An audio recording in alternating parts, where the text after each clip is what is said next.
Buenos días, chicas. Esperemos unos 2, 3 minuticos que ingresen más estudiantes y damos inicio a la clase.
Bueno, chicas, vamos a dar inicio entonces a la clase. ¿Cómo les terminó de ir ayer con la clase? ¿Quedó alguna duda o todas las dudas del mundo? Echaron agüita en la cabeza para que hoy les entre un poquito más fresco el conocimiento.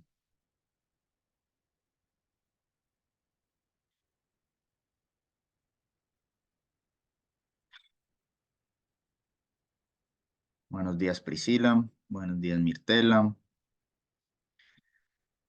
Bueno, entonces el día de hoy vamos a revisar eh, estos 4 sistemas del cuerpo humano, algunas enfermedades relacionadas y algunos medicamentos pues que se utiliza usualmente para el tratamiento de estas enfermedades. Recuerden, si tienen dudas mientras que voy hablando, me interrumpen. Listo, para que las vamos solucionando, como escriben en el chat, y lo vamos revisando. Entonces, vamos a revisar el músculo esquelético, muscular, circulatorio y sistema nervioso. ¿Ya?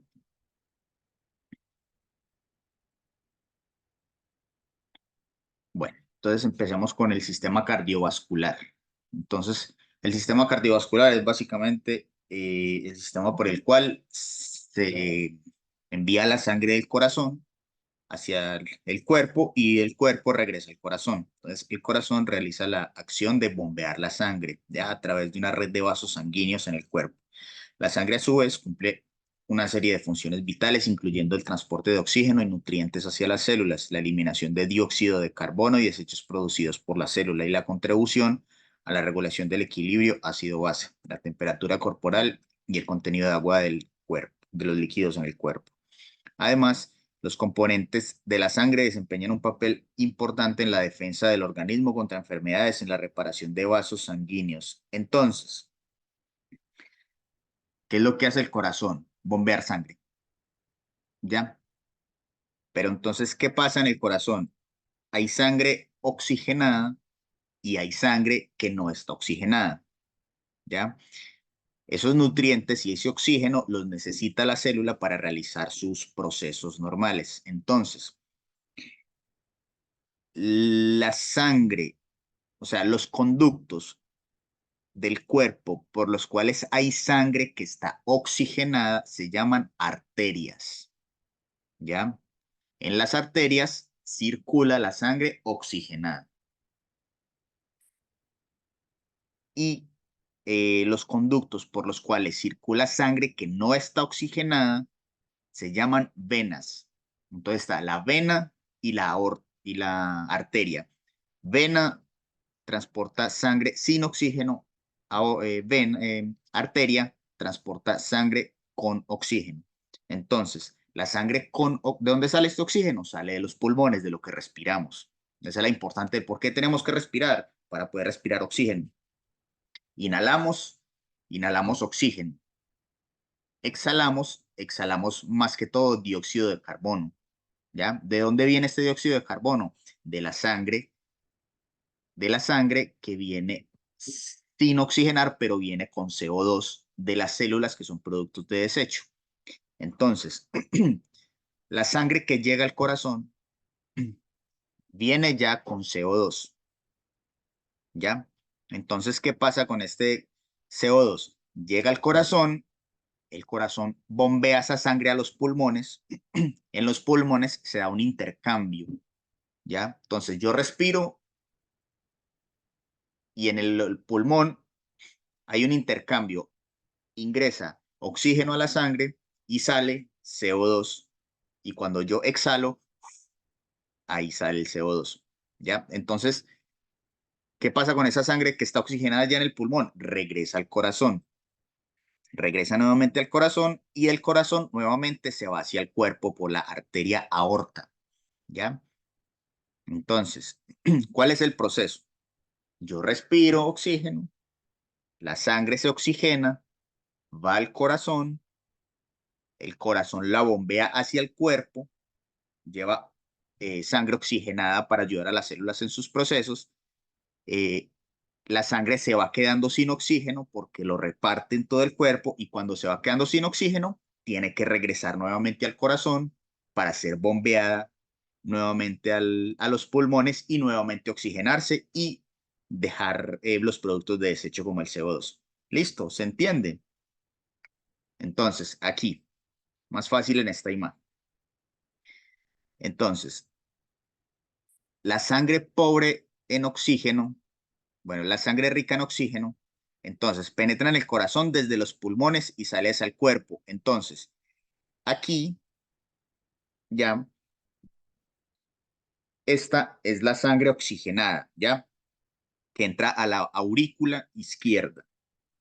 El corazón tiene cuatro cámaras, ya, que es el ventrículo derecho, aurícula derecha, ventrículo izquierdo, aurícula izquierda, ventrículos y aurículas. Entonces, la, la sangre que ya viene del pulmón, por aquí están los pulmones, llegan nuevamente al corazón, a esta cámara que sería la aurícula izquierda.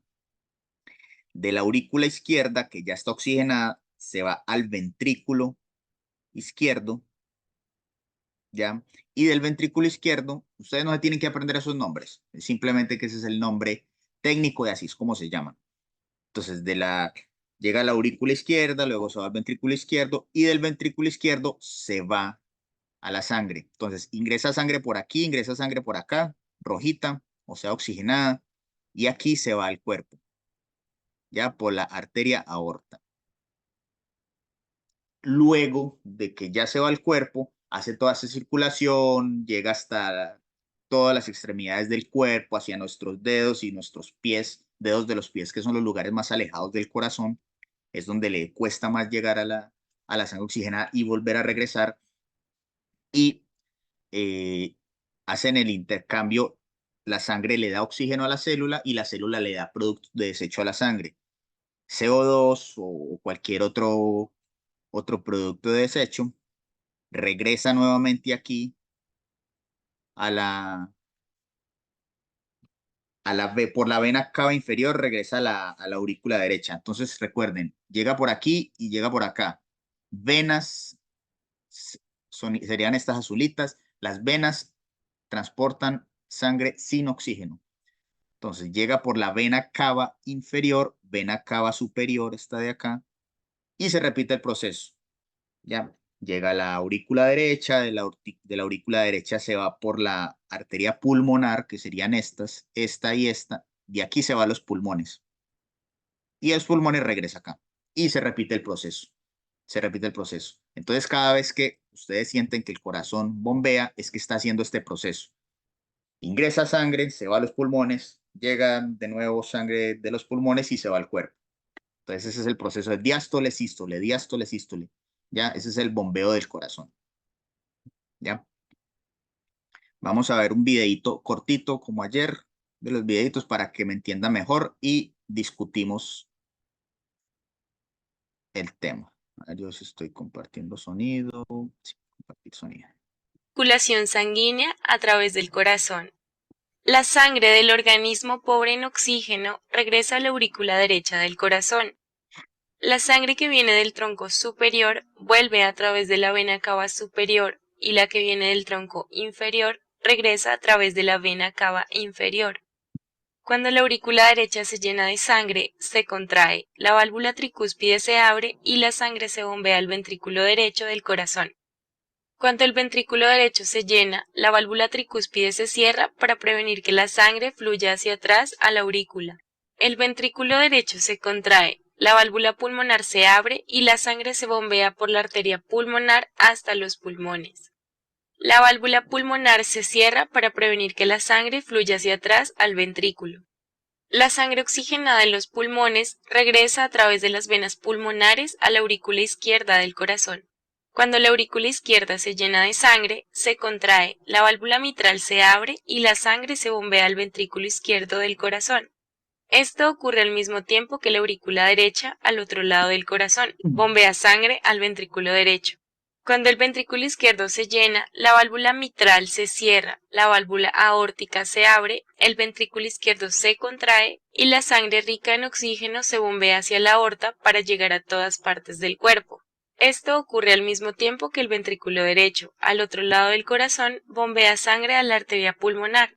La válvula aórtica se cierra rápidamente y previene que la sangre fluya hacia atrás al corazón. Mientras tanto, las aurículas se han llenado de sangre y el ciclo se repite.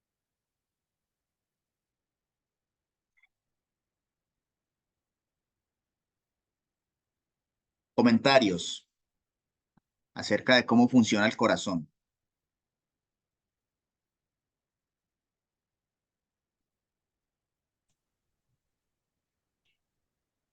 ¿Qué Bueno, y es creen muy ustedes interesante. que... Sí, adelante, Janet. No, que es muy interesante e inclusive asombroso, ¿no? Porque como un proceso tan perfecto, un sistema tan perfecto y cualquier fallo que haya allí, la persona puede perder la vida. Entonces, es bien importante, interesante y están un poco los términos un poco complicados, pero a mí, al menos a mí, sentí que es un poco más entendible que lo de ayer. Listo, gracias, Janet. Sí, este es un sistema, el cuerpo humano es perfecto, o sea, si uno se pone detalladamente a estudiar los sistemas del cuerpo y cómo funcionan las cosas, realmente uno queda sorprendido. Eh, lo de ayer también, simplemente que pues, es primera vez que ustedes ven ese tema y de pronto les cuesta, pero ya el corazón pues se conoce y hay terminología pues que de pronto puede ser un poco más familiar. De pronto algún término sí se enreden, pero realmente lo que me interesa que aprendan es cómo funcionan las cosas, ¿ya? Que, por ejemplo, ustedes creen si ¿cuál es la importancia de hacer ejercicio físico?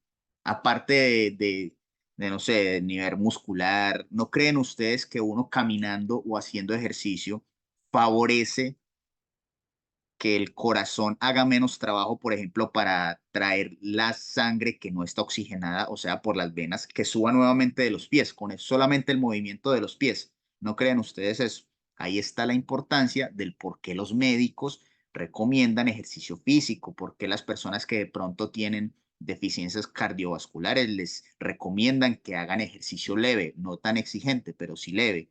¿Por qué?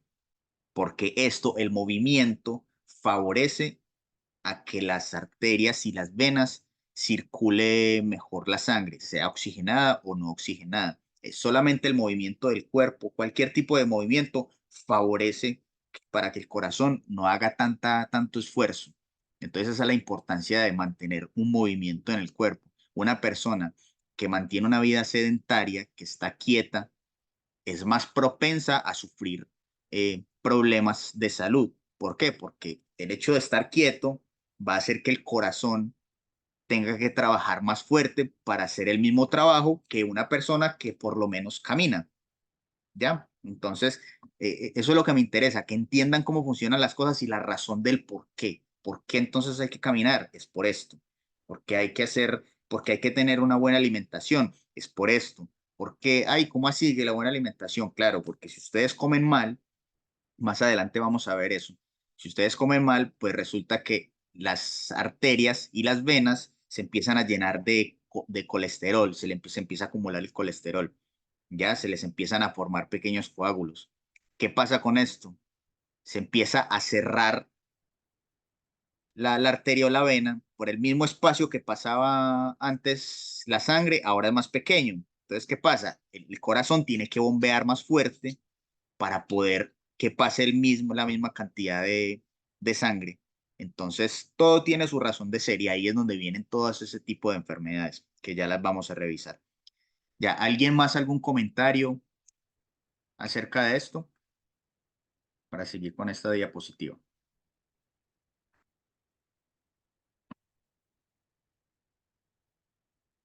Listo. Entonces, ¿qué es la hipertensión arterial? A ver qué me dicen por el chat. Todo claro, profe. Bueno, aleluya, que todo está claro hoy, no como ayer. La hipertensión arterial, ¿qué es? Es la elevación de los niveles de presión arterial. Pongo el láser.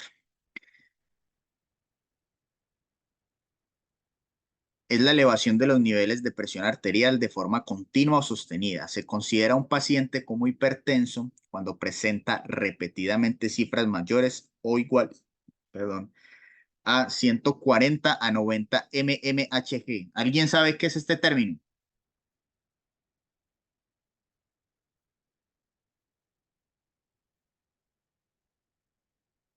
Nadie sabe qué significa este término. Yo creo que son milímetros de hemoglobina, ¿no? O sea, está como la No, sangre, ¿no? no. Mm, BMH, Quién se acuerda de química general? ¿Cuál es este símbolo? ¿A qué elemento de la tabla periódica se refiere?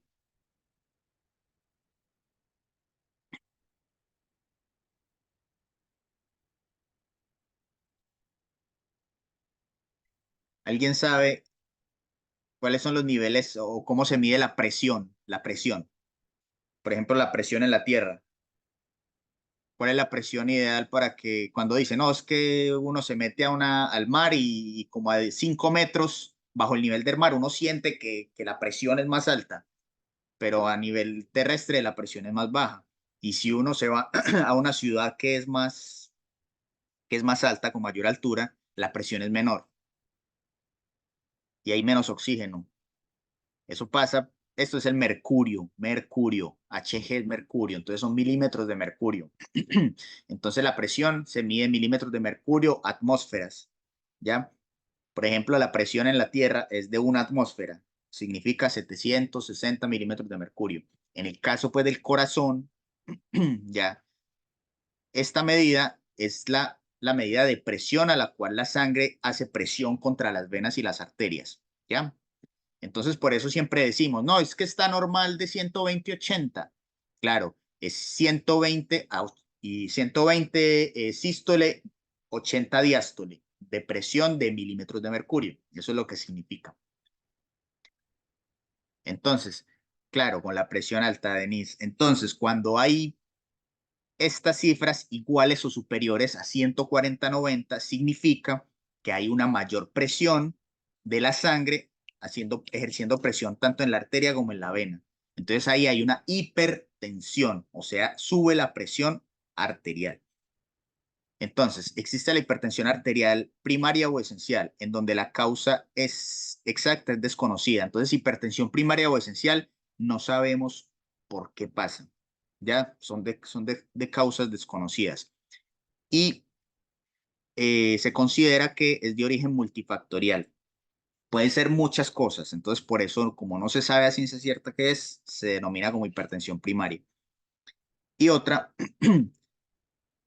es la hipertensión secundaria que tiene causa reconocible. ¿Ya? ¿Qué causa reconocible puede ser eso? Que colesterol alto, y que tenga un trombo, pueden ser varias cosas. Entonces, ¿qué es la diástole y qué es la sístole? Entonces, la diástole es cuando el corazón se llena, ¿ya? O sea, se amplía.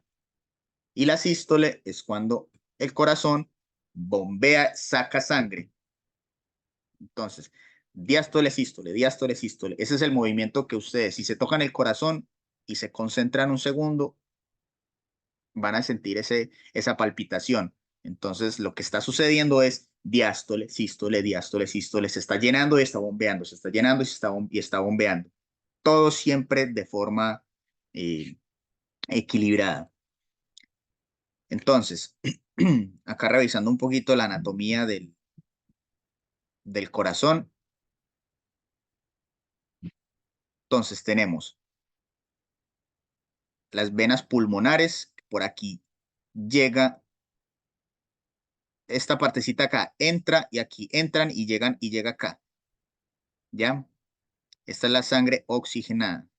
De aquí sube al ventrículo izquierdo y ahí se va por la arteria aorta, ¿ya? Luego se va, hace todo el circuito en el cuerpo y regresa por la vena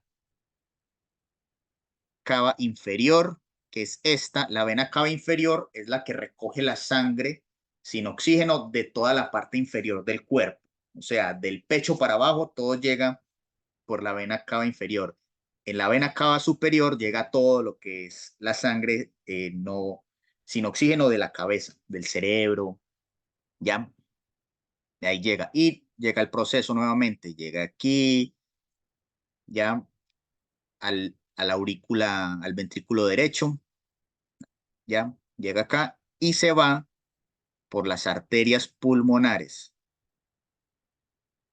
a ser oxigenada y regresa nuevamente acá y haces el proceso. Diástole, sístole, diástole, sístole. ¿Listo?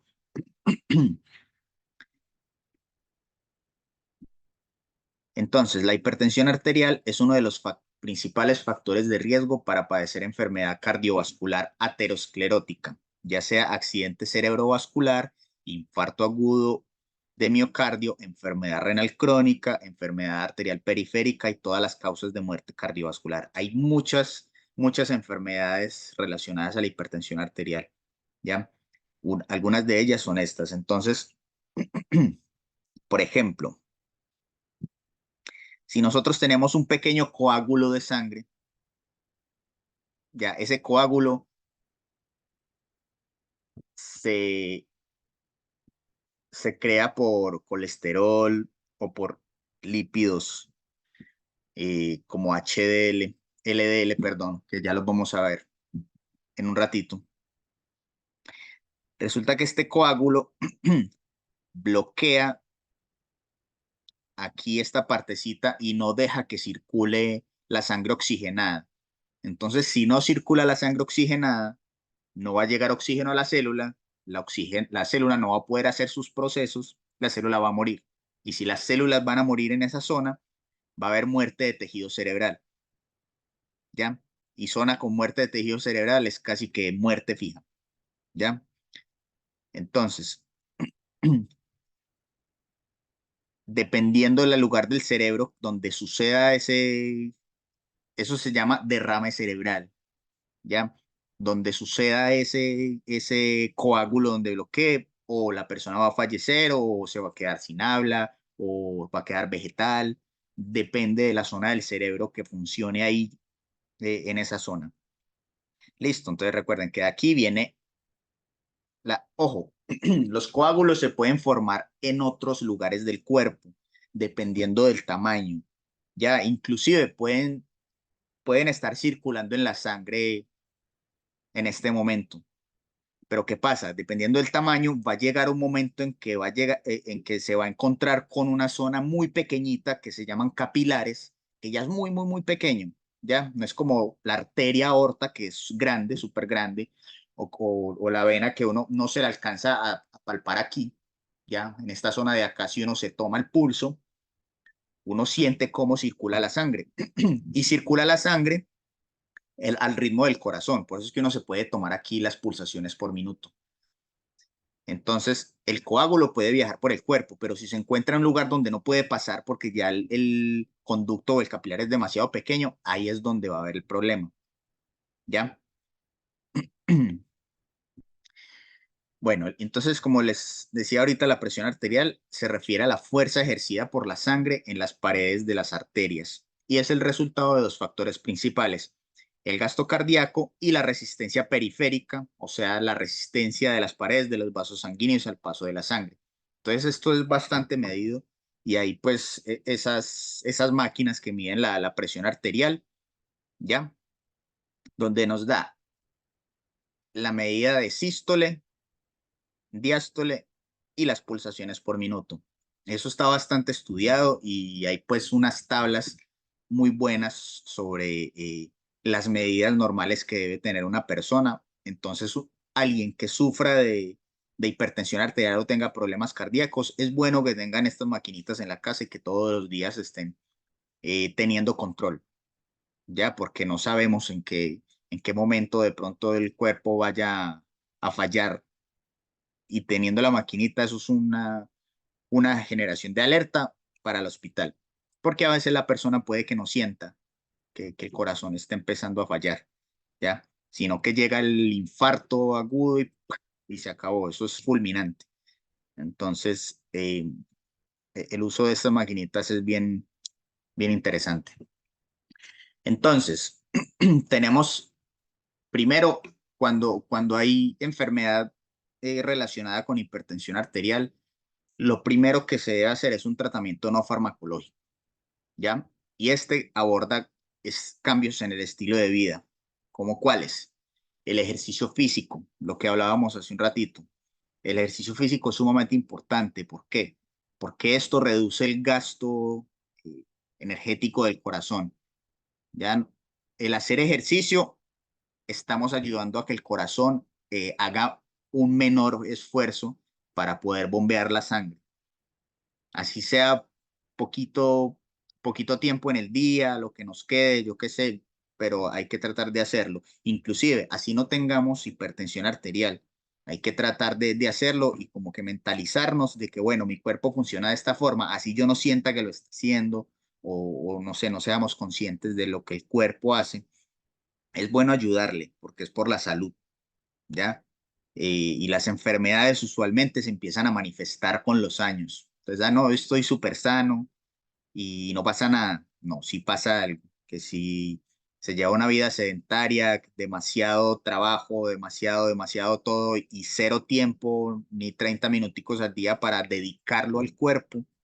Eso en algún momento se va a manifestar de alguna forma.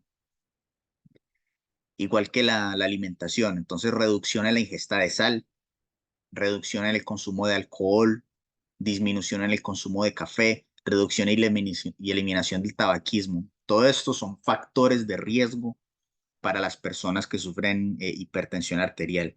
Por ello, cuando son diagnosticadas o de pronto tienen familia que sufre hipertensión arterial, muy probablemente los hijos también vayan a sufrir hipertensión arterial a futuro, porque eso es genético. Pero ¿cómo se puede retrasar la enfermedad o cómo se puede evitarla de cierto modo?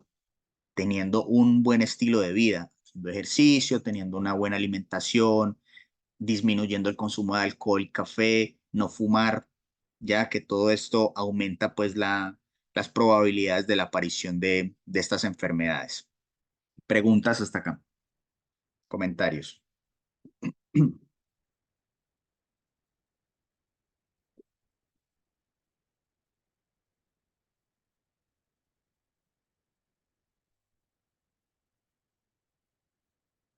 Bueno,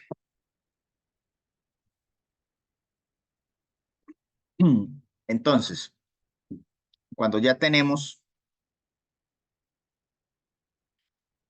eh, pasamos del que el tratamiento, pues se debe tener un tratamiento farmacológico, ¿ya? Entonces hay varios tipos de medicamentos y dependiendo del medicamento va, vamos a tener el efecto, ¿ya? Y vamos a revisar algunos mecanismos de acción. Entonces, están los IECAS, ¿ya? Entonces, ¿qué son los IECAS? Son los inhibidores de la enzima convertidora de angiotensina 1 y 2, ¿ya? Como el enalapril, lisinopril, captopril. Entonces, ¿qué es lo que hacen estos IECAS? Estas angiotensinas lo que promueven es que haya mayor gasto del corazón, mayor gasto muscular, ¿ya? O sea, que el corazón bombee más fuerte. Eso es lo que hace la angiotensina. Esto es una cascada de reacciones químicas que suceden en las células del tejido cardíaco, ¿ya? Y funciona normal, ¿cierto? Nosotros necesitamos angiotensina y que estas cosas sucedan. Cuando hay angiotensinógeno, que es la enzima, luego viene angiotensina 1, 2, 3, etcétera. Ustedes no se tienen que aprender eso. Lo que quiero que se aprendan es que existe algo que es una enzima. Recuerden que una enzima es que acelera una reacción. Entonces, para pasar de angiotensina 1 a angiotensina 2, ya, de aquí a aquí, necesitamos eh, esta enzima. Si nosotros, como tenemos hipertensión, no queremos que esto no se cree, porque si esta angiotensina se crea y se da esa cascada de reacciones, el corazón va a seguir funcionando fuerte, ya se va a tensionar, para que me entiendan más. La angiotensina tensiona más el corazón. Si yo me tomo un medicamento como el enalapril, lisinopril y captopril, lo que yo estoy haciendo es inhibiendo. Inhibir es cortar, es evitar. Yo evito que la angiotensina haga su efecto. Entonces, yo me tomo el enalapril, yo reduzco la hipertensión arterial. ¿Ya? Así funciona. Ojo que esto es pregunta de prueba. ¿Queda claro el mecanismo de acción de los IECAS, como el enalapril y el captopril? ¿O tienen alguna duda?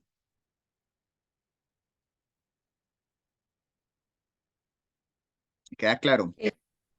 Profesor, aquí usted está hablando de la angiotensina, o Sí, angiotensina 1 y 2. Sí, pero vemos ay, se me olvida, en el en el cuadro, gráfico, ¿verdad? sí, En el gráfico que dice angiotensina 1-9, sí, 1-7, ¿qué es eso? sí, Y después esos, abajo dice cuarto en número romano. ¿A claro, qué se esos refiere? son, como esto es una cascada de reacciones, Ajá. ya el cuadro es ilustrativo, esto es una cascada de reacciones, inclusive es mucho más grande, mucho más amplia, que la angiotensina se convierte en varios tipos de angiotensina para poder cumplir la acción. Y lo Ah, que hace entiendo. el IECA es cortar desde la angiotensina 1, ya no se va a convertir en la angiotensina 2, ¿ya? Entonces aquí es donde va a inhibir, entra aquí, inhibe y de acá ya no pasa, o sea que muere aquí la angiotensina. No se va a convertir ni en angiotensina 2 ni en angiotensina de la 1 a la 9 porque hay muchos tipos, ¿ya? Entonces aquí no va a pasar más. Entonces como la angiotensina 1 va a quedar en angiotensina 1, el efecto de tensionar más el corazón ya no se va a dar. Ah, ok. Gracias, profesor. Con gusto. Las demás chicas, ¿queda claro?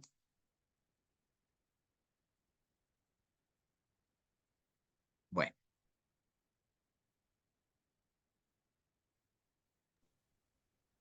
Me queda claro. perfecto. Listo, ahora vamos con eh, otro tipo de medicamentos también para el caso de la hipertensión. Ahora tenemos los ARA2. ¿Qué son los ARA2? Antagonistas de los receptores de angiotensina 2, ¿ya? Como el losartán, valsartán, telmisartán. Entonces, ¿qué van a hacer los ARA2 diferente a los IECA? Resulta que los IECA se unen aquí a la enzima que convierte la angiotensina 1 a la 2, ¿ya? Pero lo que van a hacer los ARA2 va a ser que se va a unir a la angiotensina 2, ¿ya? O sea, un poquito más adelante en la reacción. Y como se va a unir a la angiotensina 2, va a inhibir como la cascada de reacción. Ya, me explico. Aquí tenemos la angiotensina 1, perdón, aquí tenemos la angiotensina 2 y aquí la angiotensina 1. Si yo uno esta con esta, aquí se va a producir la cascada de reacciones. Pero si aquí yo uno el losartán o el valsartán o el telmisartán, ya, la angiotensina 2 ya no va a tener más información de que se debe seguir produciendo la cascada de reacciones. Entonces va a morir acá. ¿Ya? Me hago entender la idea. Entonces, estos receptores lo que va a hacer es el mismo, como el mismo fin, evitar que siga la reacción para que no haya esa tensión en el corazón, ya no haya esa hipertensión y disminuirla un poco. Entonces, ¿qué creen ustedes que pasaría si nos tomamos a la misma vez un enalapril y un losartán? ¿Creen ustedes que eso se puede, que está bien? ¿O creen que es un doble efecto y puede ser peligroso porque ya bajaría demasiado la hipertensión? ¿Qué creen ustedes? Ya que sirven para lo mismo, pero actúan en diferentes puntos de la cascada de reacción. Entonces, ¿qué creen ustedes? Si yo, una persona que sufre de hipertensión arterial, yo le puedo vender en la farmacia un losartán y un enalapril a la vez, se lo pueden tomar. ¿Qué creen ustedes?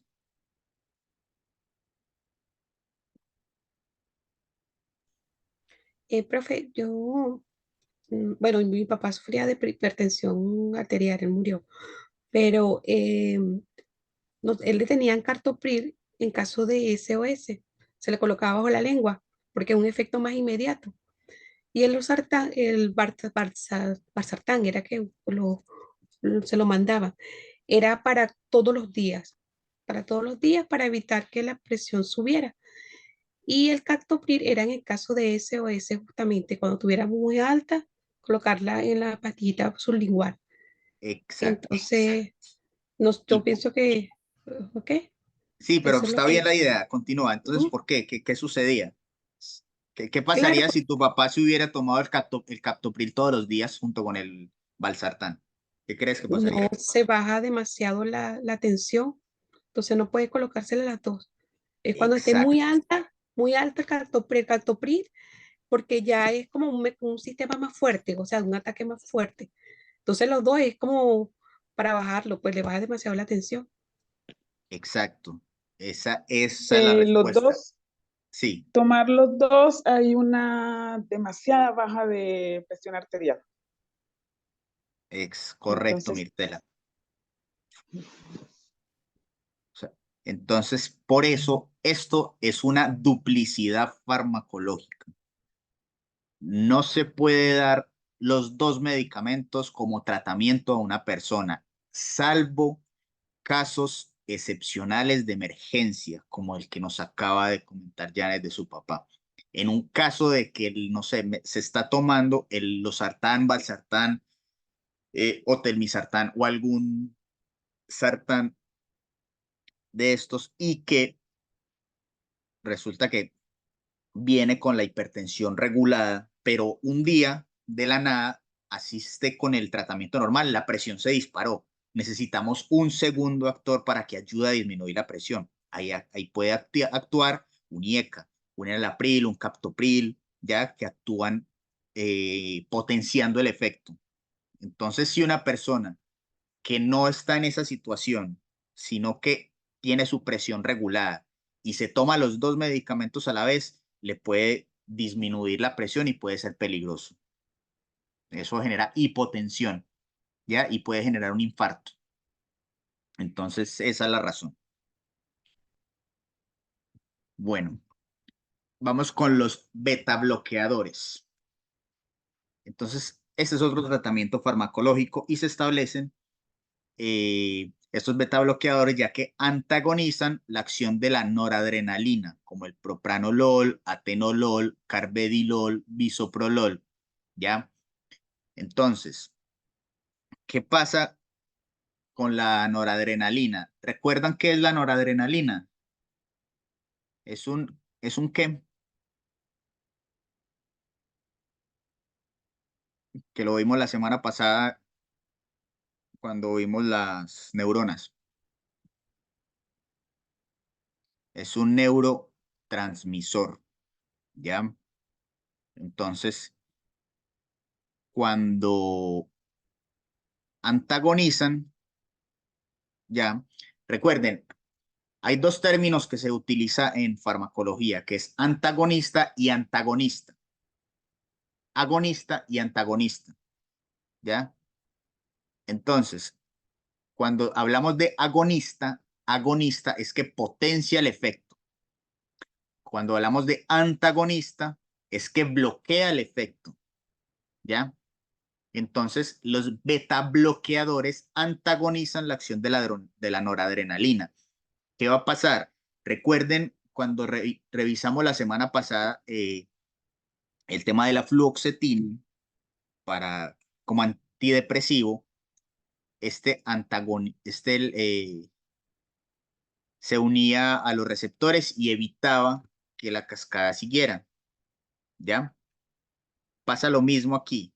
Resulta que estos beta bloqueadores, como el propanolol, atenolol, carvedilol, son estas bolitas, ¿ya? La noradrenalina, ojo, antes de seguir, la noradrenalina tiene un efecto hipertensivo, porque recuerden que la noradrenalina es un neurotransmisor que genera estrés, ¿ya? Al generar estrés, tiene efecto hipertensivo, y esto es normal, ¿ya? Esto es normal. Sin embargo, en personas que sufren hipertensión arterial, esto es uno de los tratamientos de alternativa. Entonces, al antagonizar, o sea, al bloquear la acción de la noradrenalina, ¿cómo lo hacen? Los triángulos son la noradrenalina, los triángulos. Entonces, los triángulos se unen a la proteína y esto produce un efecto hipertensivo, ¿ya? Este cuadrito verde es la señalización. Cuando se une la noradrenalina, la proteína le dice a la célula, hay que hacer un efecto hipertensivo y este va y lo hace. Pero cuando nos tomamos este medicamento, este propanolol, atenolol, carvedilol o bisoprolol se van a unir a la proteína, a esta proteína, a la misma de la noradrenalina. ¿Qué va a pasar? Como se une el circulito, entonces ya el triángulo no va a tener dónde unirse y el círculo no tiene un efecto de cascada de reacciones. Simplemente se une y queda tapado el receptor. Entonces el triángulo, que es la noradrenalina, no va a hacer su efecto. Entonces, al no hacer su efecto, no va a haber un efecto hipertensivo. Entonces la tensión va a estar regulada. Ya, esta es otra alternativa de tratamiento a la hipertensión. ¿Queda claro los beta bloqueadores?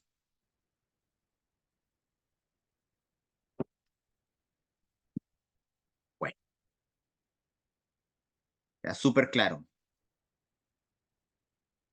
Entonces, tenemos también los calcio antagonistas.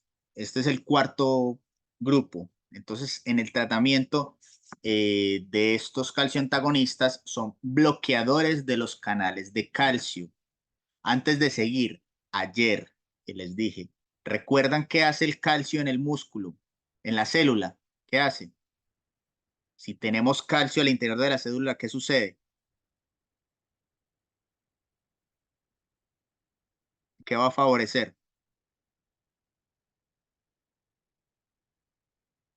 Que lo vimos en el Favorece, video. favorece como el transporte de Claro, enzima. y- pero si hay calcio, ahí está en la diapositiva, si hay calcio en la célula, ¿qué va a pasar? Va a favorecer que haya más contracción, ¿ya? Eso hace el calcio en la célula. Entonces, si hay calcio, favorece que haya las contracciones del corazón. ¿Qué pasa con una persona que sufre de hipertensión arterial? Necesitamos que ese calcio disminuya, ¿cierto? Que disminuya las contracciones para disminuir la hipertensión.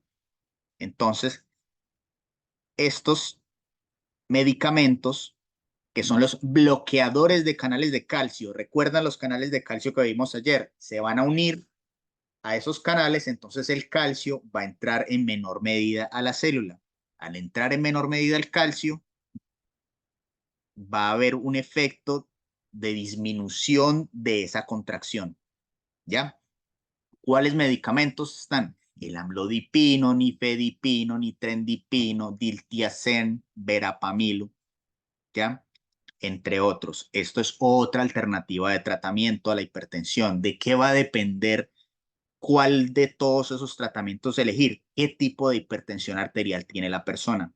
Y de qué forma se puede eh, actuar mejor con los medicamentos disponibles. Esto lo ve solo el médico. El médico revisa a la persona, le hace los estudios, revisa qué tipo de hipertensión y dependiendo del tipo de hipertensión arterial, va a enviar uno de estos cuatro tratamientos.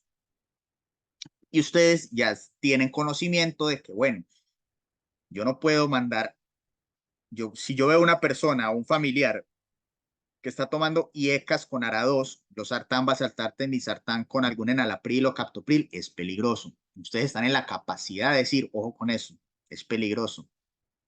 ¿Ya? Entonces, ¿qué hacen estos bloqueadores de canales de calcio? Actúan impidiendo que el calcio ingrese a las células del corazón y las arterias. Debido a la presencia de calcio, el corazón y las arterias se apretan, o sea, se contraen más fuertemente. Lo vimos ayer. Al no haber calcio, ya no va a haber una contracción fuerte. Listo, preguntas de los calcio antagonistas. ¿Y por qué son a calcio antagonistas? Recuerden, antagonista bloquea, agonista potencia. Preguntas de los calcio antagonistas. ¿Queda claro? Las niñas del chat, ¿queda claro? Me interesa que quede claro. De acá sale pregunta de prueba.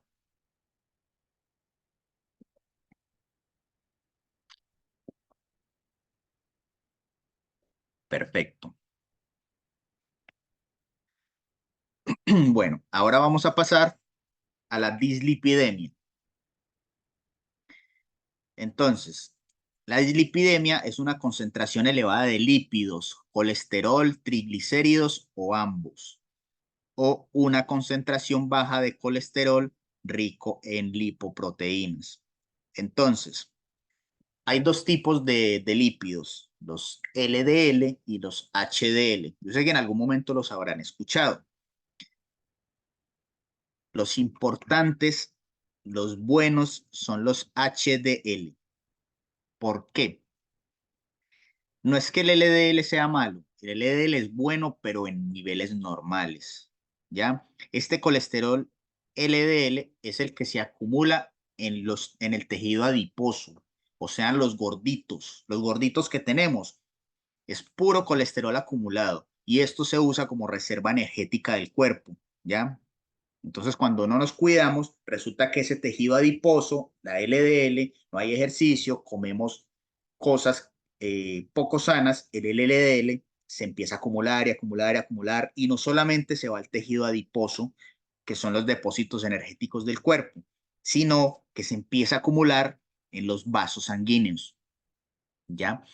Entonces, este ejemplo, resulta que el colesterol, o sea, el LDL, se empieza a acumular, acumular, acumular, acumular. Y aquí es donde se empieza a disminuir la circulación. ¿Qué pasa si esto se empieza a achicar? El corazón tiene que trabajar más fuerte para poder pasar la misma cantidad de sangre por este orificio. Y puede ser que en algún momento se tape esto, se taponó. Eso puede conducir a un infarto, ¿ya? Para esto hay tratamientos, inclusive hay operaciones que se llaman stent, que es una instalación de un stent, que es como un alambrito chiquitico que lo que hace es que raspan estos canales circulatorios y raspan este colesterol que está pegado a los vasos sanguíneos, ¿ya? Entonces, ¿qué es bueno y qué es malo? Aquí todo depende de la alimentación y del ejercicio físico. Si nosotros tenemos buenos hábitos de salud, si nosotros comemos bien, probablemente vamos a estar sanos. Y esto lo preguntan mucho cuando ustedes están atendiendo en la farmacia. Uno usualmente da recomendaciones, pero esas recomendaciones siempre tienen que ir con una base de tener unos buenos hábitos de vida, una base de hacer ejercicio, una base de tener una buena alimentación.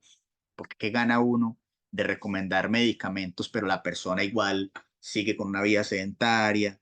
O sea, claro, va a ser un cliente crónico y eso es maravilloso para la farmacia, pero la idea es que la gente se cure, ¿ya?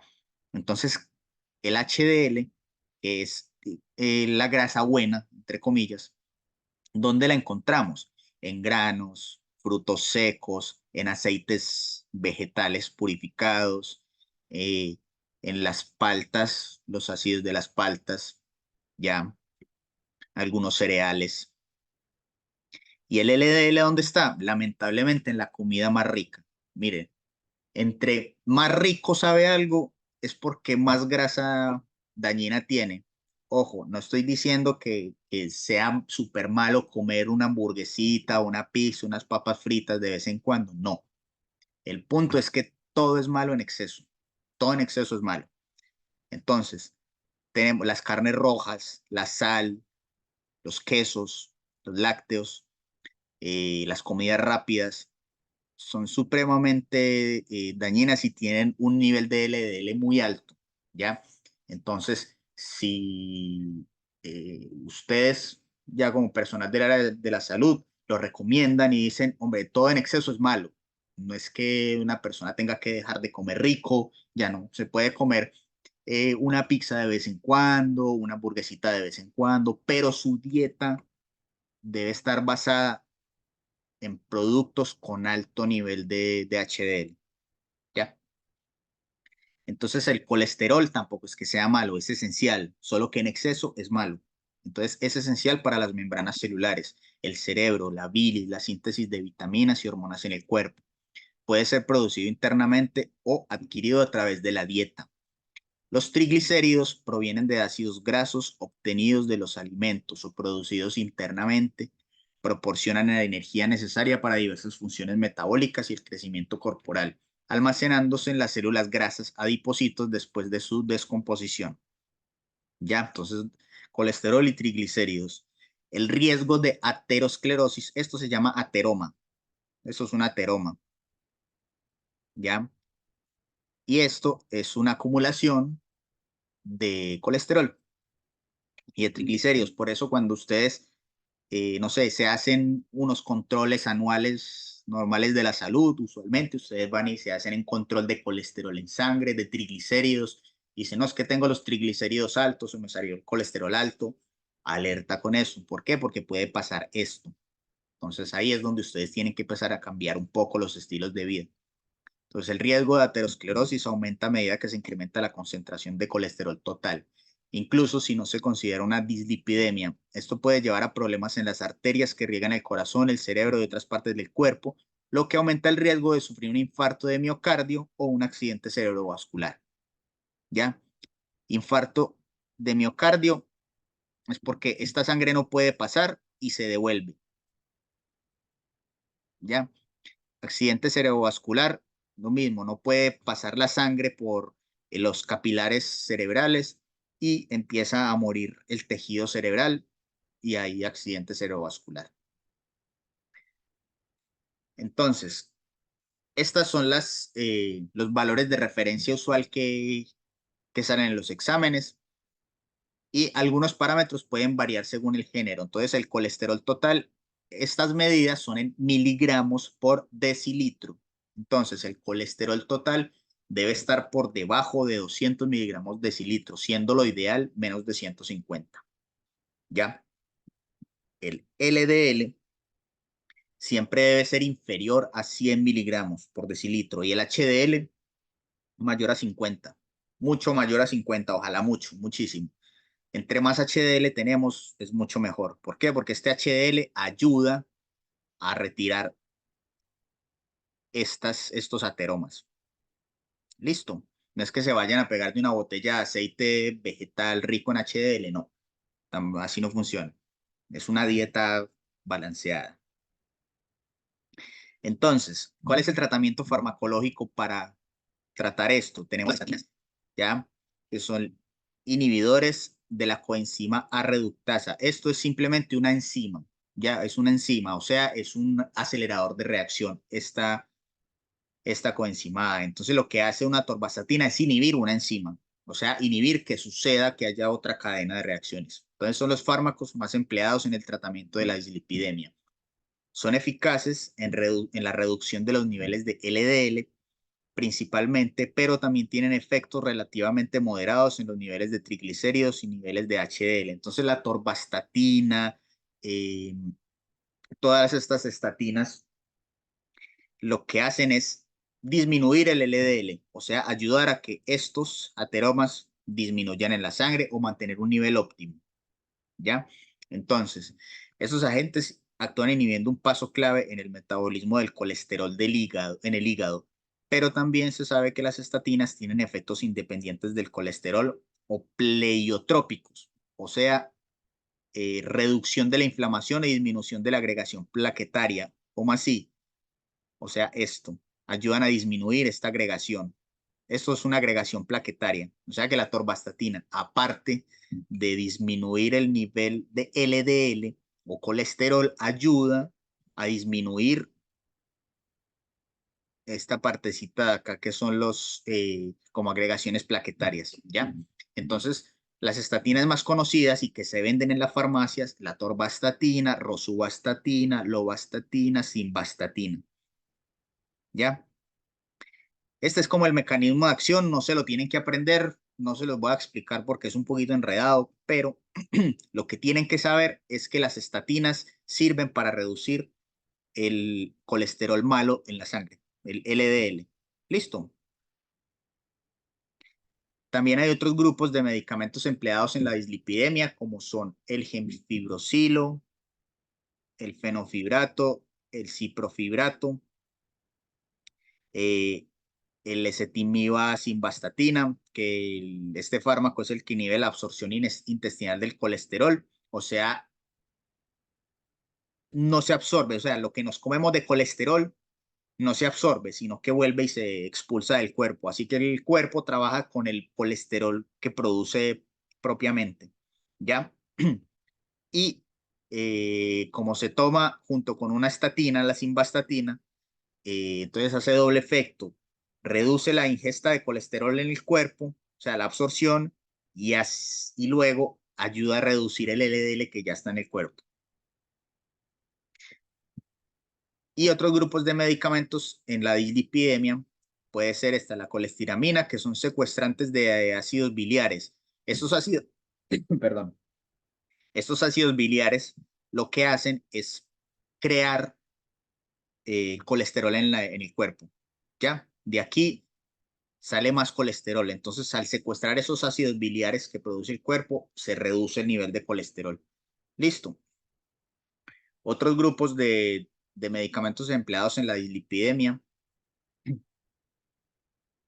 puede ser la niacina, que disminuye la producción y liberación de lipoproteínas de baja densidad y también disminuye la liberación de ácidos. ¿Ya? Estas lipoproteínas de baja densidad son similares al LDL. ¿Ya? El cuerpo también las produce. Entonces lo que hace la niacina es disminuir que el cuerpo produzca LDL. Listo.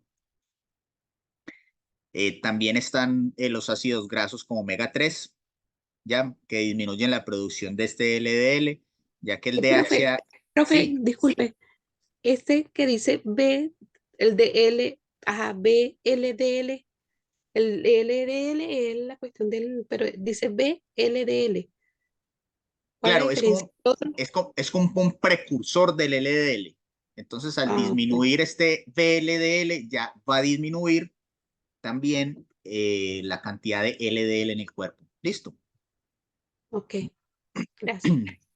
Con gusto. Entonces, estos omega 3 también disminuyen el VLDL, ya, porque el DHA y el EPA, que son otros compuestos químicos que ayudan para esto, no son metabolizados eficazmente por las enzimas implicadas en la síntesis de triglicéridos. ¿Qué significa eso? Todos estos productos que ustedes vean como omega 3, niacina o cosas naturales para disminuir los triglicéridos, la verdad es que todo sirve, todo funciona como coayudante para una persona que tenga el colesterol alto. Entonces, eso sí, este tipo de productos solamente son eficaces en dosis altas, ya 1 o 2 gramos al día, y estos son de 500 miligramos, 600 miligramos, así que son 3 o 4 cápsulas en el día. Eso es lo malo, que toca estar tomando bastante. Bueno, sistema respiratorio. Entonces, la respiración tiene 3 funciones principales: la entrada de oxígeno, ya, la salida de dióxido de carbono, que es lo que saca la sangre, que la trae de las células, y la regulación de la composición sanguínea. Entonces, el cuerpo necesita oxígeno para metabolizar los alimentos, lo que produce dióxido de carbono. El sistema respiratorio permite la entrada de aire, principalmente oxígeno, a través de la inhalación y elimina a través de la exhalación el dióxido de carbono. Este sistema involucra varios órganos como la nariz, la boca, la faringe, la tráquea, el diafragma, los músculos abdominales, los pulmones. El aire entra por la nariz y por la boca y pasa por la faringe y la laringe hasta llegar a la tráquea, ¿ya? Entonces, cuando nosotros respiramos, no solamente interviene la nariz, no, es todo un sistema que viene desde la nariz, la boca, la garganta, la tráquea, el diafragma que se amplía, los pulmones, ¿ya? Entonces tenemos la cavidad nasal, la faringe, la laringe, la tráquea, ¿ya? Los bronquios, que hay bronquio primario, bronquio secundario, ¿ya? Y terciario, que ya son más pequeños. Sí, los bronquiolos, que los bronquiolos, ya los vemos acá. Esto sería un bronquiolo. Entonces, aquí es donde se hace el intercambio, ¿ya? Entonces, cuando nosotros respiramos en los bronquiolos, miren que un bronquiolo está irrigado por sangre azulita en este caso para que me entiendan, y sangre rojita. La sangre azulita es la que viene con CO2 y necesita el oxígeno, y la sangre rojita es la que ya se va con oxígeno nuevamente para el corazón, ¿ya? Entonces, ya estas estructuras más pequeñas son los alvéolos. Entonces, en un alvéolo, aquí está, entra oxígeno y sale CO2. Oxígeno que respiramos y sale CO2, que es el que exhalamos. Y esto sucede en los alvéolos, y estos son unidades súper pequeñas, que como les indicaba, se llaman capilares. Ya son los ductos más pequeños de circulación sanguínea. Listo. Entonces la tráquea es un tubo cartilaginoso que se divide en bronquios primarios en la parte inferior. Cada bronquio entra a un pulmón, donde se subdividen en bronquios principales, que a su vez se ramifican en bronquios secundarios, luego en bronquiolos, y ya los pequeños saquitos que vimos son los alvéolos. En los alvéolos están pegados con los capilares, que los alvéolos es la unidad pequeñita, los capilares sería estas de acá, y ahí es donde se hace el intercambio. Entonces vamos a ver un videito para que me entiendan esta parte de el intercambio gaseoso.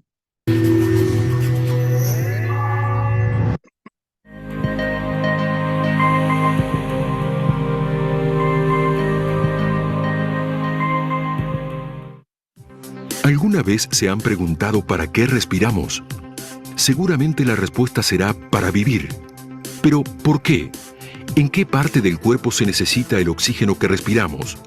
Cada vez que inspiramos, el aire llega a los pulmones a través de las vías respiratorias, ingresa por las fosas nasales, pasa por la faringe, la laringe, la tráquea, los bronquios y bronquiolos, hasta llegar al interior del tejido pulmonar, los alvéolos.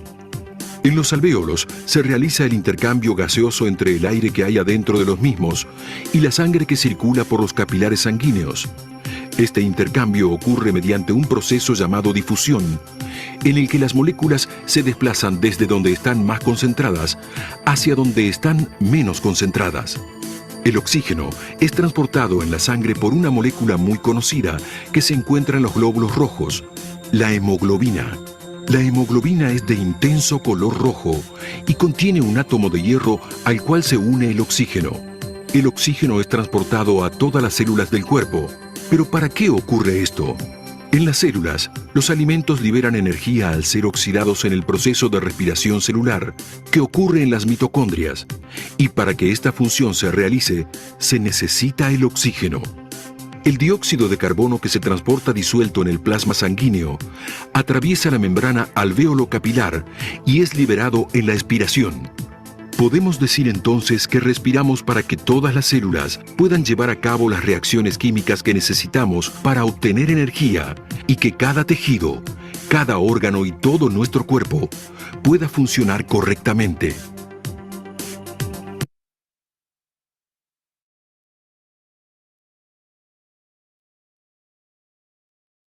¿Queda claro cómo se hace el intercambio? ¿Para qué? ¿Dudas? ¿Preguntas? ¿Comentarios?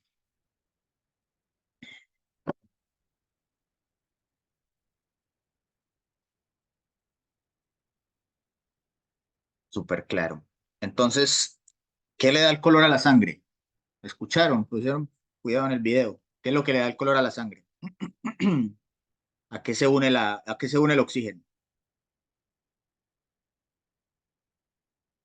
¿Cómo se llama la proteína a la que se une el oxígeno en la sangre? ¿Qué es lo que le da el color a la sangre? Ahí lo dijeron en el video. A ver si pusieron cuidado.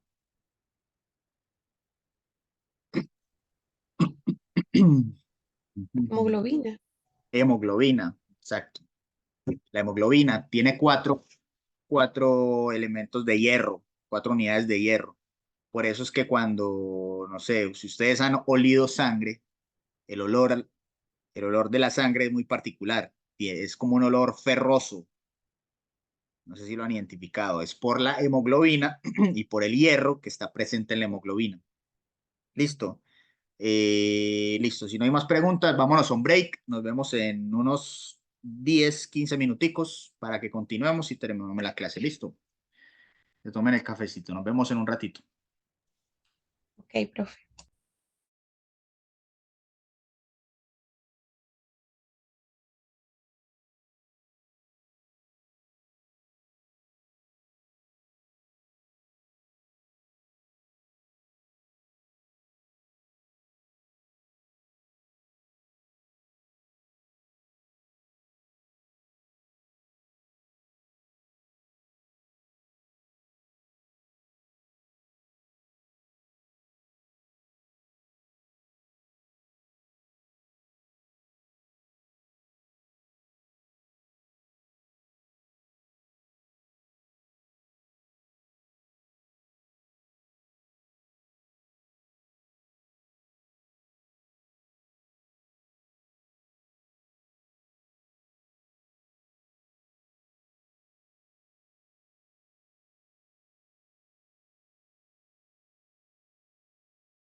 Listo, chicas, vamos a continuar.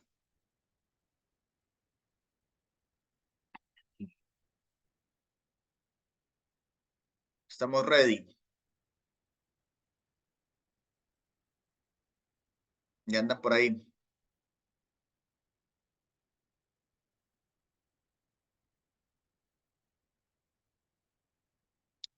Listo.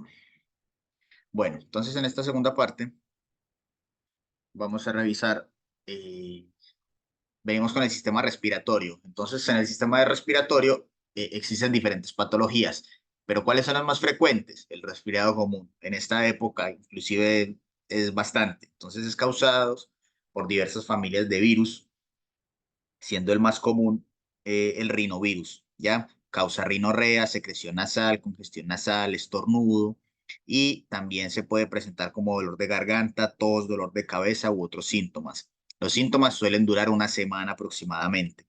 Entonces, ¿cuáles son los medicamentos más usuales? Los Tapsin.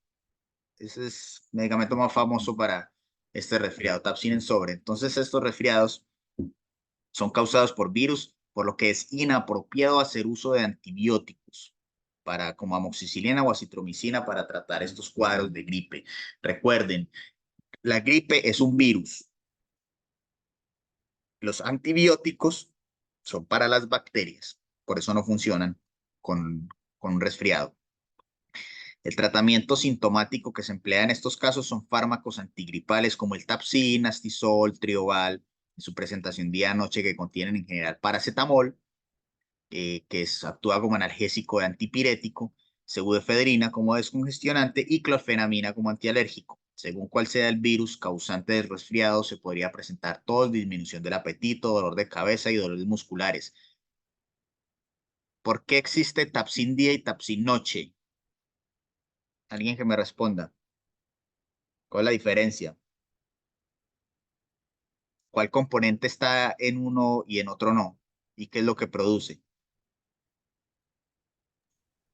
Mire, yo creo que el antialérgico que hace dar sueño, la clorfenamina o cualquier otro antialérgico, que entonces que es recomendable de día, porque para estar alerta, y Eso el de es, la noche para que pueda dormir, descansar eso es y no correcto. tener. Esa es la razón por la cual hay un día y hay una noche, ¿ya? Porque el antialérgico produce algo de sueño. Entonces, al ser un pequeño inductor de sueño, como prevención, pues no se puede tomar en el día.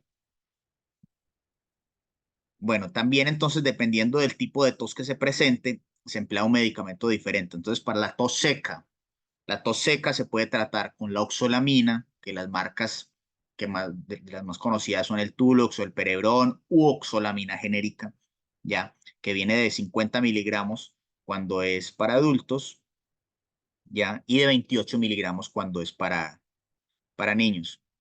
Por el chat, para poder dormir clofenamina, es correcto, Katherine y Clara, hay uno que da sueño el caso de noche por la clofenamina. Exacto, todas tienen razón. Y la codeína, que la codeína ya sería con receta, pero también sirve para estos casos de una tos seca, ya como el Flemex, Vecchium, Codetol. Ya cuando hay tos con flema, ya se cambia el componente activo como ambroxol o como la bromexina, ya, o carbocisteína. Estos medicamentos sirven para disminuir el nivel de mucosidad, ya, en toda esta zona de la tráquea. Entonces tenemos el Ambroxol, puede haber marcas como Broncot, Tocal, Muxol, que es el de la foto, ya 30 miligramos adulto, 15 miligramos para niño, y la bromexina, que el más conocido es el Bisolbón, el Propafol, eh, que para adultos es 8 miligramos, para niños es 4 miligramos, ¿ya? También puede haber un tipo de tos que es una tos alérgica o tos de fumador, cuando ya es un poquito más fuerte. Ya para aquí se utiliza la levodoropropicina, como el Broncar, el Aviatus o el Fesanil. Aquí es 30 miligramos en 5 mililitros y aquí es 60 miligramos en 10 mililitros. ¿Esa concentración es la misma o es diferente? ¿Quién me responde? 30 miligramos en 5 ml es lo mismo que 60 miligramos en 10 ml. No, profe, el jarabe, no, el Aviatus tiene menor miligramo. Es como la mitad del otro Procaps. ¿Y por qué es la mitad? Imagino que debe ser para niños, ¿será? Porque la dosis debe ser menor. Ya, ¿alguien tiene otra observación? En el chat, ¿qué me dicen? ¿Es lo mismo o es diferente la concentración? ¿O es la misma concentración?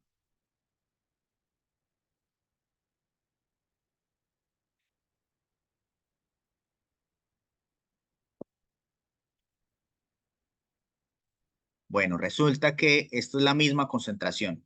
Es exactamente la misma. Ya, la levodoropropicina viene siempre de una misma concentración. ¿Qué pasa? Que porque es diferente acá. Hay unas marcas que vienen de 30 miligramos en 5 y hay otras que vienen de 60 miligramos en 10. Pero si yo, por ejemplo, multiplico esto por 2, 30 por 2, 60, 5 por 2, 10. Es lo mismo. O si yo divido esta 60 en 10, y yo divido 60 por 2 es 30, 10 dividido 2 es 5. Entonces es la misma concentración. Esto es un error muy común en las farmacias por los auxiliares. Correcto, Priscila, son la misma. Es un error muy común en los auxiliares de farmacia que creen que hay diferentes concentraciones. No, no es la misma concentración. Ustedes simplemente tienen que leer y hacer el cálculo mental. 30 en 5 es lo mismo que 60 en 10. Si, por ejemplo, lo vendieran, no sé, multipliquemos esto por 2 también, 120 en 20 sería exactamente lo mismo. ¿Listo? Como para que lo tengan presente cuando trabajen en una farmacia, levodoropropicina es la misma. Ay, profe, pero no entiendo. Porque aquí dice 30 y ahí dice 60. No es Claro, el doble. pero mira también la cantidad, el volumen, ¿cuánto es? Aquí es 5 y acá es 10. También duplica. Ah, Claro. ok. Entonces, Ya. mira, es un ejercicio súper fácil. Coge la calculadora Sí, y, sí, sí. Sí, y divide 30 en 5 y sí, luego sí. coge, y al Da otro lo lado mismo. 60 en 10 y Tienes da lo mismo. razón. Sí, pero un Entonces, juego mental. claro, Caí. exacto.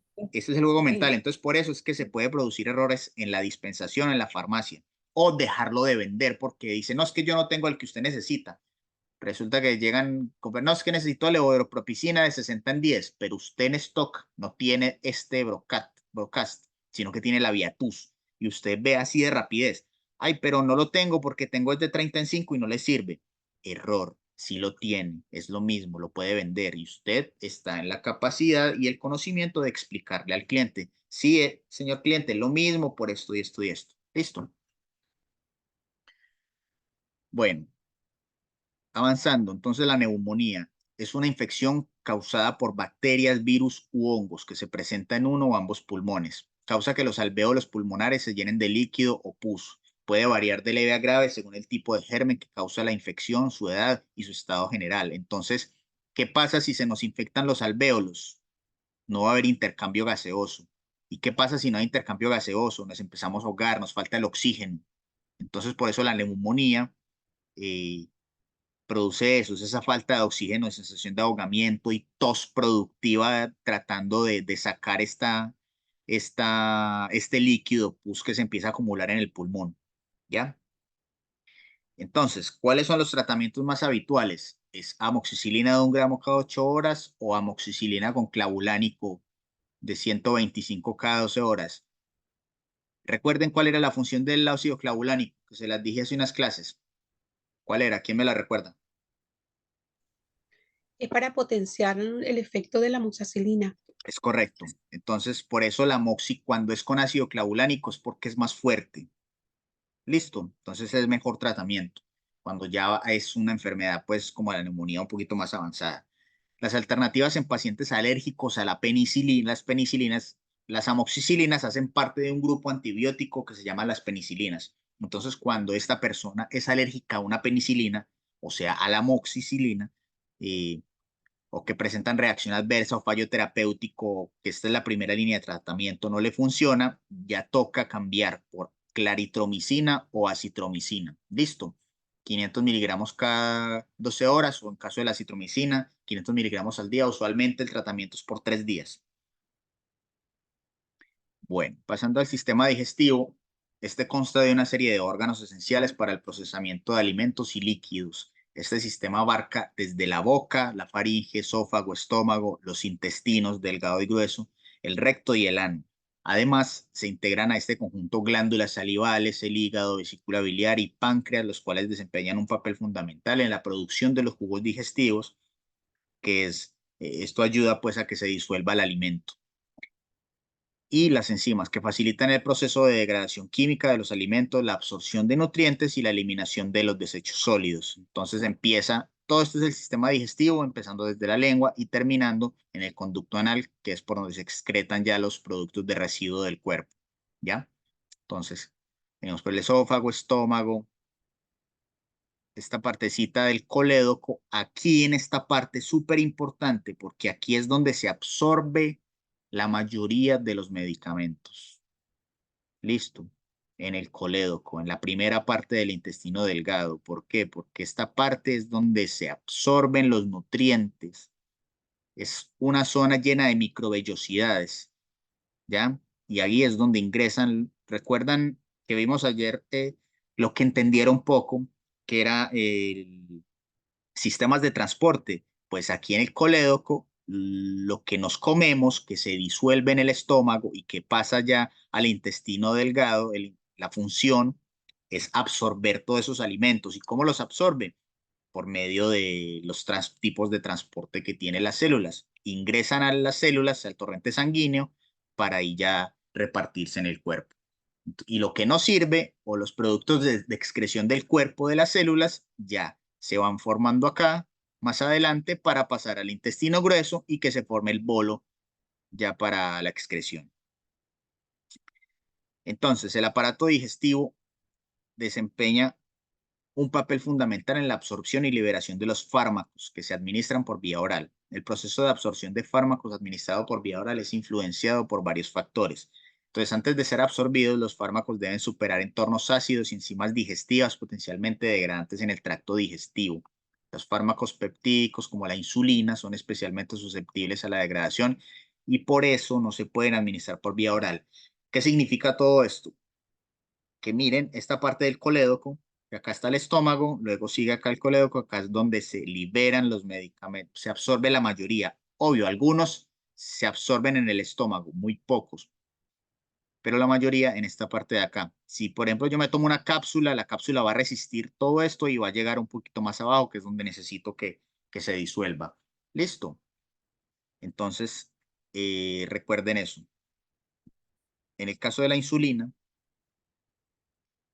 esta insulina, si no la tomáramos oral, no haría su efecto porque al contacto con los ácidos del estómago de una se degrada y no va a hacer efecto. Por eso es que la insulina debe ser inyectable y no es vía oral. Entonces la absorción de los fármacos en el tracto digestivo, ¿de qué va a depender y en qué lugar? Va a depender de varios factores. Por ejemplo, las diferencias del potencial de hidrógeno en el tubo digestivo, el pH. Recuerden que el pH o el potencial de oxígeno va de 0 a 14. 7 es neutro. De 7 hacia arriba es un pH básico. De 7 hacia abajo es un pH ácido. ¿Ya? Cuando hay diferencias en este pH,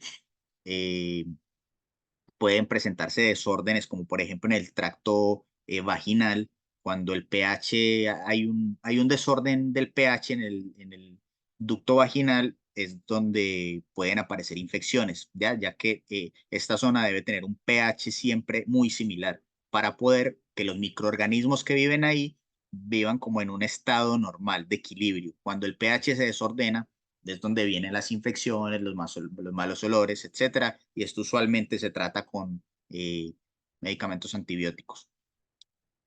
Bueno, entonces volviendo al pH del tubo digestivo, va a variar, entonces va a variar la absorción, la relación entre la superficie y el volumen del tracto digestivo.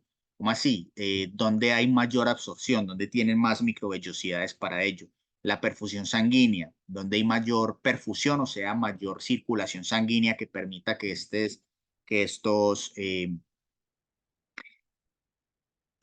cosas que se absorben ya puedan irse mejor y se puedan repartir en el cuerpo. La presencia de bilis y moco que ayudan a la degradación.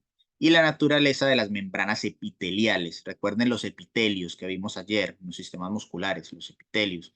La naturaleza de las membranas epiteliales, o sea, que permitan absorción, porque si hay partes del intestino que no se absorbe nada porque no hay microvellosidades y todo está cerrado, ahí no pasa nada, pero por eso dependiendo del lugar del tracto va a ser la digestión. La mucosa oral también es adecuada para la absorción debido a su fina capa epitelial y alta vascularización. Entonces, por eso, como la capa epitelial es muy fina y tiene mucha circulación sanguínea en esta zona, ya, y el tiempo de contacto suele ser eh, breve, entonces por eso hay medicamentos que se aplican bajo la lengua, tienen un efecto más potenciado, ya, porque se liberan, se absorben en esa zona y se liberan más rápido. La administración bucal o sublingual aumenta el tiempo de contacto y favorece la absorción. Es por esto que existen comprimidos sublinguales, que son una buena alternativa cuando se requiere un efecto rápido del fármaco. Entonces, esa es la razón por la cual bajo la lengua funcionan y pueden funcionar más rápido, ¿ya? Porque hay una alta vascularización en esa zona. Aunque el estómago tiene una superficie extensa, su gruesa capa mucosa y corto tiempo de tránsito limitan la absorción. La mayoría de la absorción ocurre en el intestino delgado. Listo, recuerden, la mayoría de la absorción ocurre en el intestino delgado, donde las membranas son más permeables. Los alimentos pueden afectar la absorción, retrasándola en algunos casos y acelerándola en otros. Entonces, ojo, hay alimentos y alimentos. En general, hay que tratar de que los medicamentos no se tomen conjunto con los medicamentos, sino un poquito después, ¿ya? Entonces, por ejemplo, el zumo de pomelo altera el efecto, jugos de naranja, jugos ácidos, por el ácido hacen que se degrade más fácil el medicamento. Alimentos ricos en calcio y lácteos pueden afectar algunos antibióticos, disminuyen el efecto, etcétera, etcétera, etcétera. Ahí les dejo el cuadro para que lo repasen luego, pero dependiendo del tipo de medicamento, hay que revisar las recomendaciones del médico o del farmacéutico de turno donde compren cómo se pueden tomar, ¿ya? Ya que hay algunos alimentos que pueden afectar la disminución que pueden afectar pues la absorción del medicamento, disminuyendo o potenciando el efecto. Listo. Bueno, el tiempo de tránsito intestinal también influye en la absorción, especialmente para fármacos absorbidos por transporte activo, o sea, los que requieren energía. Transporte activo, transporte pasivo. Pasivo no requiere energía, activo requiere energía. De disolución lenta o con baja liposolubilidad. Los médicos eligen las formas de administración oral según la edad y preferencias del paciente. Tabletas o cápsulas sólidas son las opciones más comunes. La velocidad de disolución de estas formas puede ser un factor limitante en la absorción y modificar la formulación puede controlar este proceso. Entonces, ¿de qué va a depender que un médico le envíe a usted un medicamento? Primero, obviamente, el fármaco, lo que necesita, y segundo, qué presentaciones hay en el mercado que sea de facilidad para deglutir. Una persona que quizá de pronto esté postrada en la cama y no pueda deglutir, pues no le van a enviar un medicamento, una cápsula a tragar, sino que le van a enviar medicamentos inyectables.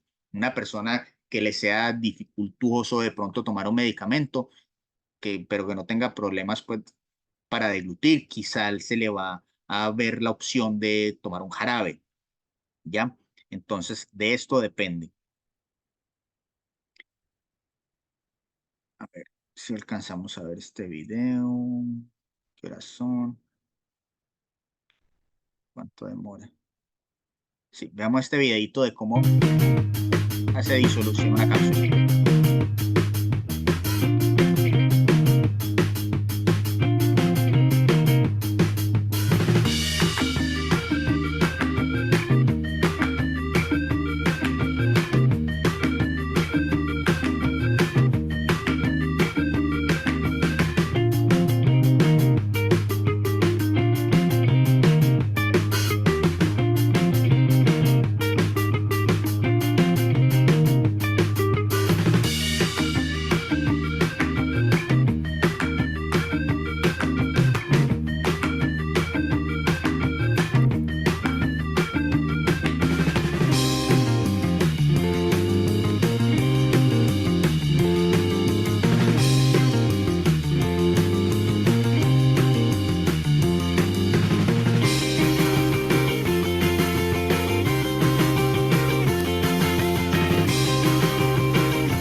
Listo, entonces de esta forma eh, se liberan los medicamentos en el cuerpo, en el intestino, ¿ya? La cápsula, obviamente, el ejemplo es con agua, pero con los ácidos gástricos el proceso es mucho más rápido y luego se liberan los componentes que hay al interior. Bueno, los casos de gastritis. Entonces, la gastritis es la inflamación del revestimiento del estómago, producto del ácido que erosiona su capa protectora, pudiendo presentarse de forma aguda o crónica. Puede ser producida por infecciones como la generada por el Helicobacter pylori, que es de las más habituales que suceda, por el habitual uso de ciertos analgésicos antiinflamatorios o por consumo de drogas, alcohol o tabaco. Entonces, básicamente lo que sucede es que este revestimiento de estómago se inflama, ¿ya? Se inflama y se empieza a erosionar. Entonces el ácido empieza a tocar zonas del estómago donde los puede empezar a producir dolor porque no tienen una protección suficiente. Esto es lo que es la gastritis. Entonces el tratamiento dependerá de la causa. Si es producida por el Helicobacter, el tratamiento habitual es omeprazol, claritromicina, amoxicilina, que es el Lansopral, Helipac, que es la triterapia, cada 12 horas. Si es por AINES u otros fármacos, o sea, por demasiado consumo de medicamentos como eh, paracetamol, ibuprofeno, personas que toman demasiado les puede también dar gastritis por esto. Se recomienda retirar, reducir o administrar medicamentos con alimentos, o sea, se toman los alimentos con el estómago lleno y esperar unos 5 o 10 minutitos y ahí tomarse el medicamento, ¿ya? Y suspender el consumo de drogas, alcohol o tabaco. Se pueden emplear también antiácidos como el Antiax, Acifin, que hay varias marcas comerciales también como las tabletas Philips, el Gaviscon, que se componen de algunos principios activos como el carbonato de calcio, hidróxido de aluminio o hidróxido de magnesio. Lo que sucede con la gastritis es que el pH disminuye, ¿ya? Al pH disminuir, o sea, hay un pH ácido, estas marcas, esto, lo que da el carbonato de calcio y hidróxido de aluminio, es que tienen un pH alto, entonces equilibran el pH en el cuerpo, lo que disminuye como esa sensación de acidez en el cuerpo. Si persiste este dolor, se puede emplear sucralfato cada 6 horas, que este es un poquito ya más fuerte. Se debe evitar simultáneamente consumo de sustancias irritantes como café, ají o frutas ácidas como la naranja, mandarina, ¿ya? Lavado de manos, lavado de alimentos, a consumir lavado de manos, manejar el estrés también, porque el estrés generalmente produce gastritis, también con terapias complementarias, realizando actividad física, manteniendo una buena rutina de alimentación, comiendo en porciones pequeñas, cantidades adecuadas, ocupando el tiempo normal para comer, no comiendo demasiado rápido, ya, ni tampoco haciéndolo sentado y no acostarse inmediatamente después de comer. Todo esto evita la gastritis y si se hace lo contrario, puede potenciar el sentido de la gastritis en el cuerpo. En el caso de las diarreas, náuseas, dolor abdominal, los síntomas gastrointestinales hacen parte de una de las razones de mayor consulta de usuarios. Entonces, para esto, siempre que una persona vaya a la farmacia y diga que es que tengo dolor de estómago, siempre hay que preguntar qué tipo de dolor tiene, ¿ya? Y dependiendo del tipo de dolor, es que nosotros vamos a ofrecer un tipo de medicamento. Listo, cuando hay dolor abdominal, el Viadil es bueno. Cuando hay dolor como de gastritis, entonces ya los antiácidos son buenos. Entonces, en el caso de los dolores abdominales, generalmente se receta un Viadil, ya que es pargeverina, con atropina, mebeverina, son otras alternativas. Tenemos los antieméticos, o sea, para el vómito, la domperidona, la metoclopramida y el ondansetron, que son los como más se venden, entonces hay que preguntar, ¿tengo vómito? Entonces un antiemético. O si tengo diarrea, puede ser un antiséptico intestinal para cortar la diarrea, porque eso es un desorden de las bacterias que hay en el intestino. Entonces está el Limecol, también tenemos la sulfaguanidina, las pastillas de carbón, el eftalilsulfatiazol y la nifuroxacida. Son nombres raros, pero marca Imecol, Esancol, Liracol, cualquiera de esos le sirven. O el Diaren también. Listo, tenemos también el antidiarreico como la loperamida, que se inicia pues con 2 comprimidos y se continúa con la administración después de un mes, después de cada deposición, perdón, sin exceder la dosis máxima de 16 miligramos al día. Entonces, la loperamida también se vende mucho en las farmacias. Algo para la diarrea, una loperamida puede ser. O también los reconstituyentes de flora intestinal, ¿ya? Que son los bioflora, los perenteril, los vivera, los biolactus. Estos reconstituyen la flora intestinal porque la diarrea básicamente, como les decía, es porque hay un desorden de esta flora intestinal, de las bacterias que viven en nuestro organismo. Entonces, con esos reconstituyentes eh, nos va a ayudar a nuevamente volver al equilibrio. Preguntas, preguntas hasta ahora. Preguntas de lo que acabamos de ver, los medicamentos para el uso de esas enfermedades. Todo claro.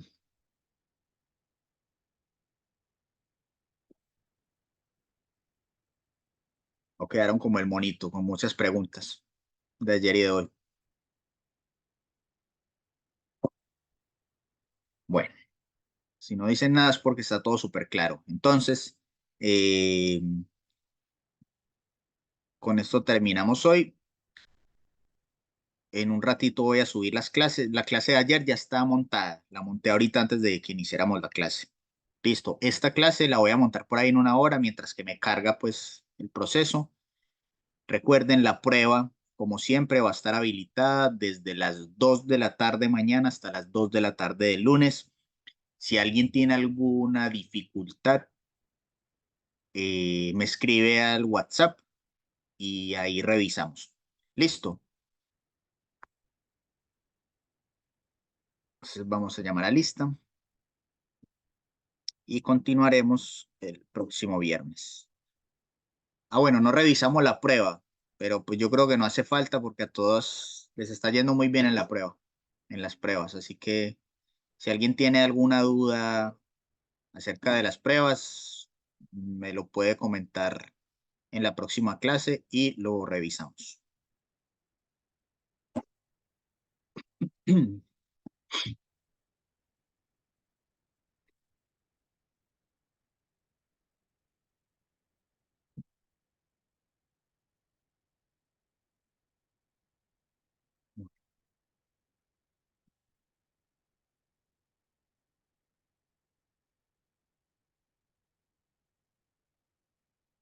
Cristina, está Mirtela,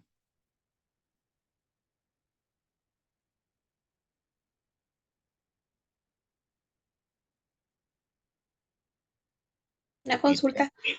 ¿sí? Usted no puede habilitar la para revisión de las pruebas que ya hemos pasado. No se puede que uno revise para ver cuáles son los errores que yo no saqué esta vez 7. Entonces quería ver cuál es el error mío en mi caso, cuál Voy a revisar si puedo hacerlo y les se cuento puede el próximo habilitar viernes, para porque habilitar que uno mismo. no estoy seguro si lo puedo hacer, pero voy a revisar y ahí les doy respuesta. ¿Listo? Ok, muchas gracias. Bueno, Mirtela, ¿está presente o no está presente?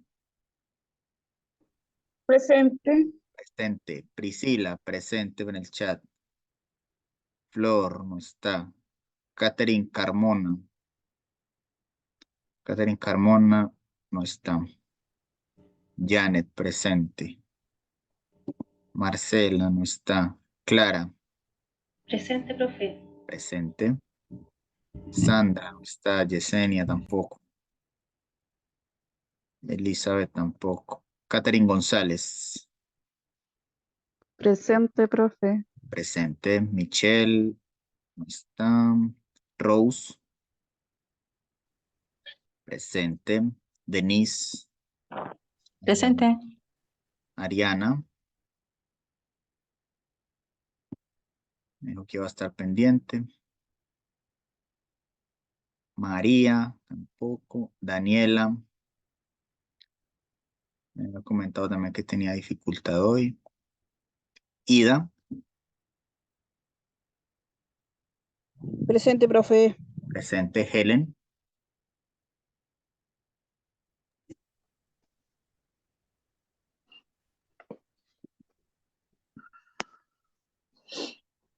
Helen, ¿dónde está? ¿Dónde está? Fanny, ¿dónde está? Patricia tampoco. Ah, sí. Profe, presente, está presente Rose. Listo, chicas. Nos vemos el próximo viernes. Éxitos en la prueba de mañana. Feliz fin de semana, que descansen y que estudien mucho. Nos vemos. Gracias, igualmente. Feliz fin de Muchas semana. gracias, nos vemos. Hasta luego. Chao. Chao.